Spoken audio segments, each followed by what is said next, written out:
தொழுகையிலும் அவரது கபரிலும் துவா செய்தால் அது இறைவனிடம் ஏற்றுக்கொள்ளப்படுமா என்று அவர் கேட்கிறார். பொதுவாக நம்ம இறந்து போனவருக்காக வேண்டி பிரார்த்தனை செய்வதற்காகத்தான் ஜனாசா என்ற ஒரு தொழுகையை நடத்துகிறோம்.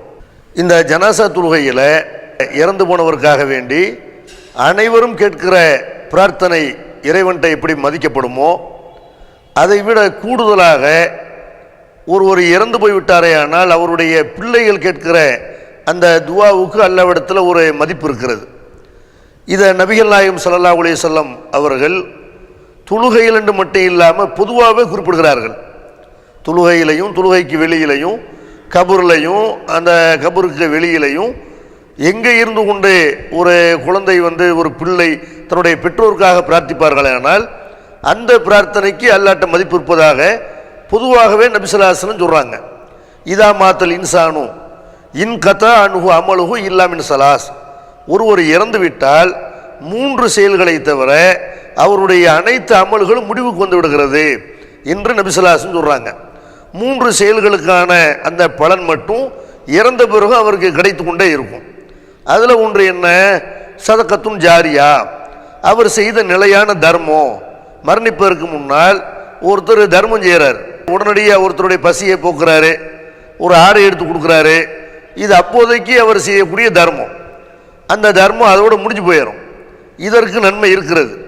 ஆனால் அவர் இறந்து போன பிறகும் அவருக்கு நன்மை கிடைக்கிற மாதிரி ஒரு மரத்தை நட்டு வச்சுட்டு போகிறாரு, பள்ளிவாசல் கட்டிட்டு போகிறாரு, மரசா உருவாக்கிட்டு போகிறாரு, இந்த மாதிரி அனாதைகளை உருவாக்கிட்டு போகிறாரு, இப்படி ஒரு லைப்ரரி உண்டாக்குறாரு. அவருடைய இறப்பிற்கு பிறகும் நன்மை செய்கிற மாதிரி அவர் ஒரு அமலை செய்துவிட்டு போவாரே ஆனால் ஒரு தர்மத்தை செய்தால் எவ்வளவு காலம் அந்த தர்மத்தினால் மக்கள் பயனடைவார்களோ இவருக்கு அதனுடைய நன்மை கிடைச்சிக்கிட்டே இருக்கும். அதே மாதிரி நபி ஸல்லல்லாஹு அலைஹி வஸல்லம் சொல்கிறாங்க, இல்முன் யுன்தஃபு பிஹி, ஒருவர் கற்ற பயனுள்ள கல்வி, ஒரு கல்வியை படிக்கிறாரு, அவரோட வைத்து கொண்டாடுறதுனால எந்த பயனும் கிடையாது. ஒரு பயனுள்ள கல்வியை படிக்கிறாரு, அதை மற்றவர்களுக்கும் அதை என்ன செய்கிறார், சொல்லித்தர்றாரு. இவர் இறந்த பிறகும் இவரால் கிடைத்த அந்த கல்வி அது போய்கிட்டே இருக்கும். அதனால் மக்கள் பயனடைவார்கள், அதனுடைய நன்மை இவருக்கு கிடைத்து கொண்டே இருக்கும். அதே மாதிரி நபி ஸல்லல்லாஹு அலைஹி வஸல்லம் சொல்கிறாங்க, அவ்வளதுன் சாலிஹுன் எதுவுலகு, அவருக்காக வேண்டி துவா செய்யக்கூடிய அவருடைய குழந்தையினுடைய துவா, பிள்ளையினுடைய துவா அப்படிங்கிறாங்க. அப்போ இறந்து போனவருக்காக வேண்டி அவருடைய பிள்ளை துவா செய்வாரே ஆனால், அது ஆம்பளை பிள்ளையாக இருக்கட்டும் பொம்பளை பிள்ளையாக இருக்கட்டும், இறந்தவருக்காக வேண்டி அவங்க பிள்ளைகள் துவா செய்வார்களே ஆனால் அது தொழுகையில் செஞ்சாலும் சரி, தொழுகைக்கு வெளியே செஞ்சாலும் சரி, கபர்ஸ்தானில் போய் பண்ணாலும் சரி, கபர்ஸ்தானுக்கு வெளியே பண்ணாலும் சரி, அவங்களுடைய துவா ஏற்றுக்கொள்ளப்படும் என்று இறந்த பிறகு ஒரு மனிதனுக்கு கிடைக்கிற 3 நன்மைகளில் ஒரு நன்மையாக அல்லாஹ்வுடைய தூதர் பிள்ளைகள் செய்கிற துவாவை குறிப்பிடுகிறார்கள். அதே மாதிரி நபிகள் நாயகம் ஸல்லல்லாஹு அலைஹி வஸல்லம் அவர்கள் இந்த இறந்து போனவர்களுக்காக துவா செய்கிறதுக்காக கபர்ஸ்தானுக்கும் போயிருக்கிறாங்க. ஒருத்தரை அடக்கம் செய்து விட்டு அந்த இடத்துல நபி ஸல்லல்லாஹு அலைஹி வஸல்லம் செய்கிறாங்க, மக்கள்கிட்ட சொல்கிறாங்க, இஸ்தக்ஃபிரு லி அஹீக்கும் ஃபஇன்னஹுல் ஆன யுஸாலு, உங்கள் சகோதரருக்காக நீங்கள் பாவ மன்னிப்பு கேளுங்கள், இப்போ அவர் விசாரிக்கப்பட இருக்கிறாரு என்று பெருமானார் ஸல்லல்லாஹு அலைஹி வஸல்லம் செய்கிறாங்க. கபர்ஸ்தானில் நின்று கொண்டு ஒருத்தரை அடக்கம் பண்ணிவிட்டு அந்த இடத்துல மக்களை துவா செய்ய சொல்லி சொல்கிறார்கள்.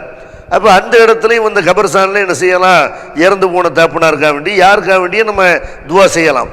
அதே மாதிரி ஒரு தடவை நபி ஸல்லல்லாஹு அலைஹி வஸல்லம் இரவுல வீட்டில் தூங்கி கொண்டிருக்கிறார்கள். அவங்கள்ட்ட ஜிப்ரீல் அலைஹிஸ்ஸலாம் வர்றாங்க, நீங்கள் ஜன்னத்துல் பக்கி மதீனாவில் இருக்கக்கூடிய அந்த மையவாடி, முஸ்லிம்களுடைய அந்த மையவாடியில் போய் அவங்களுக்காக வேண்டி அங்கே அடக்கம் செய்யப்பட்டவர்களுக்காக துவா செய்யுங்க இப்படின்ட்டு ஜிப்ரீல் அலைஹிஸ்ஸலாம் சொல்கிறாங்க. அல்லாஹ்வுடைய தூதர் அங்கே போய் என்ன செய்கிறாங்க, அவங்களுக்காக வேண்டி துவா செய்து விட்டு வந்தார்கள் என்ற செய்தியை சஹீஹ் முஸ்லிமில் பார்க்குறோம். அப்போ இறந்து போனவங்களுடைய தாய்க்காக வேண்டியோ அல்லது உங்களுடைய உறவினர் யாருக்காக வேண்டியுமோ நீங்கள் ஜனாசா தொழுகையில் துவா செய்கிற மாதிரி 5 வேளை தொழுகையிலையும் துவா செய்யலாம், அது மாதிரி தொழுகைக்கு வெளியிலையும் துவா செய்யலாம். அடக்கம் செய்யப்பட்டிருப்பாங்கல்ல, அங்கே போய் அவங்களுக்காக வேண்டி நமக்கு தெரிந்தவர்களுக்காக அல்லது தெரியாத மக்களுக்காக அங்கே போய் நம்ம சலாம் சொல்லிவிட்டு அவங்களுக்காக வேண்டி துவா செய்கிறது, அந்த துவா என்ன செய்யும், அந்த இடத்துல நம்ம கபர்ஸ்தான்லையும் துவா செய்யலாம். அதே மாதிரி திருமறை குர்ஆனில் அல்லாஹ் என்ன செய்கிறான்டா, சில துவாக்களை இறந்து போன பெற்றோருக்காக கேட்பதற்காக நமக்கு சொல்லித்தர்றான். என்ன வளம் சொல்லித்தர்றான்ல, குர்ஆனில் இதை நீங்கள் 14வது சூராவில் 41வது வசனத்தில் பார்க்கலாம். ரப்ப நகஃபிர்லி வலி வாலிதைய வலில் மூமினீன யௌம யகூமுல் ஹிசாப், இறைவா என்னையும் என்னுடைய பெற்றோர்களையும் அதே மாதிரி மூமின்களையும் தீர்ப்பு நாள் விசாரணை நாள் நடைபெறும்ல, அந்த நாளில் எங்களுடைய பாவங்களை மன்னிப்பாயாக என்று என்னையும் மன்னிப்பாயாக என் பெற்றோரை மன்னிப்பாயாக இப்படி நல்லா கேட்க சொல்லி தர்றான். அதே மாதிரி இன்னொரு வசனத்தில் அல்லாஹ் சொல்லி தர்றான், ரப்பி ஃபிர்லி வலி வாலிதைய வலிமன் தகல பைத்திய மூமின வலில் மூமினீன வல் மூமினாத், இறைவா என்னையும் என்னுடைய பெற்றோர்களையும் என்னோடு ஈமான் கொண்ட மூமினான ஆண்கள் பெண்கள் அனைவரை மன்னிப்பாயாக இப்படின்னு ஒரு இறை தூருடைய துவாவை கூட அல்லாஹ் சொல்லித்தர்றான். அதனால நீங்க பொதுவாக உங்களுடைய தாய்க்காக வேண்டி அல்லது இறந்து விட்ட யாருக்காக வேண்டியும் தொழுகையிலையோ அல்லது கபர்ஸ்தான்லையோ போய் என்ன செய்யலாம், அவங்களுக்காக வேண்டி துவா செய்யலாம். குறிப்பாக தாய் தகப்பனுக்காக புள்ள செய்யக்கூடிய துவாவுக்கு அல்லாட்ட ஒரு மதிப்பு இருக்கு, அந்த துவா அவருக்கு கிடைக்கும் அப்படின்னு நபி ஸல்லல்லாஹு அலைஹி வஸல்லம் சொல்றாங்க. நீங்க துவாவை பத்தி மட்டும்தான் கேட்டிருக்கிறீங்க. இறந்து போனவருக்காக வேண்டி சில விஷயங்களை செய்யலான்ற மார்க்கம் நமக்கு அனுமதிக்குது. யாருமே என்ன செய்ய முடியாது. இஸ்லாத்துடைய அடிப்படை என்னன்னு கேட்டா, ஒருத்தருடைய நன்மையை இன்னொருத்தருக்கு சேர்க்க முடியாது. வலா தஸிரு வாஸிரத்துன் விஸ்ர உஹ்ரா, ஒருவருடைய சுமையை இன்னொருத்தர் சுமக்க முடியாது. ஒருத்தர் பண்ற பாவத்துக்கு அவர் தான் அதுக்கு பொறுப்பாளி, மற்றவர் பொறுப்பாளி ஆக மாட்டாங்க. அதே மாதிரி ஒருத்தர் செய்யக்கூடிய நன்மை அவருக்கு தான் கிடைக்கும், இன்னொருத்தர் கிடைக்காது. அதுவும் குர்ஆன் சொல்லுது, வாழைசலில் இன்சானி இல்லாமாசா, மனிதனுக்கு அவன் முயற்சி தரக்கூடிய கூலியை தவிர வேற எதுவும் கிடைக்காது இப்படி நல்லா சொல்றான். இதுல இருந்து விதிவிலக்காக மார்க்கம் என்ன செய்யுதுண்டா, இறந்து போன தாய் தகப்பனுக்காக உறவினருக்காக சில விஷயங்களை செய்யலாம்னு அனுமதிக்குது.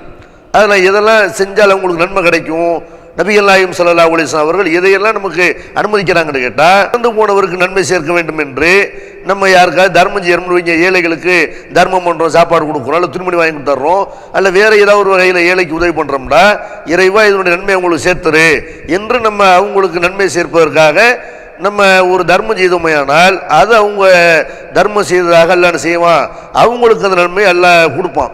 அந்த மாதிரி அவங்களுக்கு விடுபட்ட நோன்புகள் இருக்கும், ரமலான்ல கடமையான நோன்பு, அவங்க மேலே உள்ள கடன் இதை நம்ம அவங்களுக்கு என்ன செய்யலாம், வைக்கலாம். இறந்து போனவர் மேலே ஹஜ்ஜு கடமையாக இருந்து அவர் நிறைவேற்றவில்லையானால், நிறைவேற்ற இருக்கிறாங்க, அப்படி லேட்டாகி போயிருது, மூத்தாயிட்டாங்க, அதுக்கு இடையில அவங்களுக்கு என்ன செய்யலாம், நம்ம ஹஜ்ஜு செய்யலாம். ஹஜ்ஜு செய்யும் பொழுது அவங்களுக்கு உம்ராவும் செய்து கொள்ளலாம். இது மார்க்கத்தில் இறந்தவருக்காக செய்யலாம்னு இருக்குது.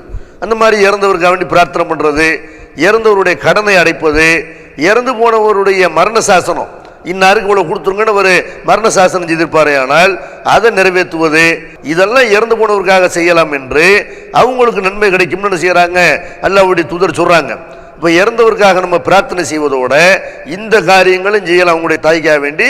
அதனால் நீங்கள் தொழுகையிலையும் கபர்ஸ்தான்லையும் என்ன செய்யலாம், அவங்களுக்காக வேண்டி துவா செய்யலாம். இதை தவிர இறந்து போனவங்களுக்காண்டி சில பேர் குர்ஆன் ஓதுகிறார்கள், குர்ஆனை ஓதி நன்மை அனுப்பி வைக்கிறாங்க. அதுக்கு எந்த ஒரு ஆதாரமும் கிடையாது. நபிகள் நாயகம் ஸல்லல்லாஹு அலைஹி வஸல்லம் காலத்தில் இறந்து விட்ட யாருக்காக வேண்டி முழு குர்ஆனை ஓதி நன்மையை பார்சல் பண்ணுகிற ஒரு வேலையை அல்லாஹ்வுடைய தூதரும் செய்யலை, சகாபாக்களும் செய்யலை. அது பிற்காலத்தில் உண்டாக்கப்பட்ட ஒரு பிதஅத்து, ஒரு வழிகேடு, அதை நீங்கள் செஞ்சிடக்கூடாது. அந்த மாதிரி இறந்து போனவருக்காக துவா செய்யணும்னு என்ன செய்கிறாங்கன்னா, குறிப்பிட்ட நாட்களை தேர்ந்தெடுத்து 3வது நாள், 7வது நாள், 40வது நாள், வருஷ கடைசி என்று என்ன செய்கிறாங்கன்னா, அந்த இறந்து போனவருக்காக ஃபாத்தியா என்ற பெயரில் ஒரு ஆலிம் சாவை அழைத்து அப்படி துவா ஓதுறாங்க. அதுவும் அல்லாஹ்வுடைய தூதர் காலத்தில் இல்லாத ஒரு பிதஅத். இந்த ஃபாத்தியாக்களுக்கும் இஸ்லாத்துக்கும் எந்த சம்மந்தமும் இல்லை. இதை தவிர அந்த காரியங்கள் அனைத்தையும் அந்த இறந்து போனவருக்காக வேண்டி என்ன செய்யலாம், உங்களுடைய தாய்க்காக வேண்டி நீங்கள் செய்யலாம். தொழுகையிலையும் தொழுகைக்கு வெளியிலையுமே நீங்கள் உங்களுக்காக துவா செய்யலாம். அது உங்களுடைய துவா அல்லாஹ்வால் ஏற்றுக்கொள்ளப்படும். கோவை